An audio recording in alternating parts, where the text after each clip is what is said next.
to have a vision and believe in something, you're going to work hard at it. And when I had my vision to get in the music business, my whole motive was to work hard at it and be the best at it. So I treated this like it was a football team. My background is athletes, for us being athletic, being on a football team. So I looked at it, well, it's going to be like a training camp. Having the artists, have the producers, have the writers, have everybody together, where they eat together and then they sleep together and they work together. And the chemistry is going to sound better because the album it's going to be much fuller. Instead of somebody just talking about me, it's going to be about a variety of different things going on. And for us with the Jimmy Iovine's and Ted Fields, yeah, true enough, it was a situation where their company was on the way out, and I had an idea for us. DeathRow was going to take over and not only blow up DeathRow, but also blow up Interscope.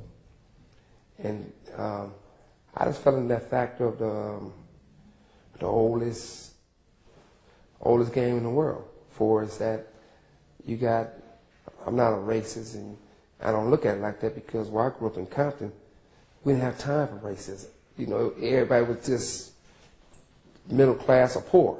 So it wasn't about rich, and it wasn't about poor, it was just people. But as time goes on, people tell you it's serious racism when it comes to business. And, you know, by me being ghetto, I'm saying, no, you know, it's not like that. But in my case, it was like that. With Jimmy Iovine, they looked at it and said, okay, Suge Knight got DeathRow Records. He got the producer, he got these artists. I mean, for Dre as a producer, he was a producer, making 25 grand maybe a year at Ruthless. When I got him out of Ruthless to be on DeathRow, he wasn't a rapper. I'm saying, okay, I can make you an artist because I was also his manager. So when Interscope seen the whole game unfold for us with Dre and Snoop, then Pac was the biggest star of all of them, and the Dog Pound and all these groups, they seen the vision, they wanted it. And you know, I wasn't, by me being a street guy, I wasn't gonna let nobody come up to me and say, I want your label, I want your groups, give it to me. Because I was the only black guy that owned his masters, his catalog. And they weren't able to take it from me, but they was able to manipulate, to interfere with my contracts and get the talent. They was able to say, okay, Dre, we want you on Interscope and treat you better, give you more money.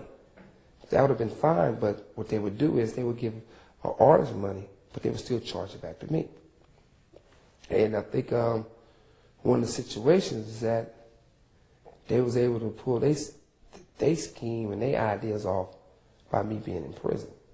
Because there's two things that I always say, being from the ghetto, either they're going to take the money from you, which you'll be OJ, and if they can't take the money from you, they take you from the money. The only way they take you from the money is by you dying, death, or in prison. In my case, it's prison. So it's definitely a lot of situations that it's an eye-opener that people really got to learn from, not my mistakes, but the way I was treated. And then if you look at a person before you judge me, you got to look at it with the situation that was brought to me.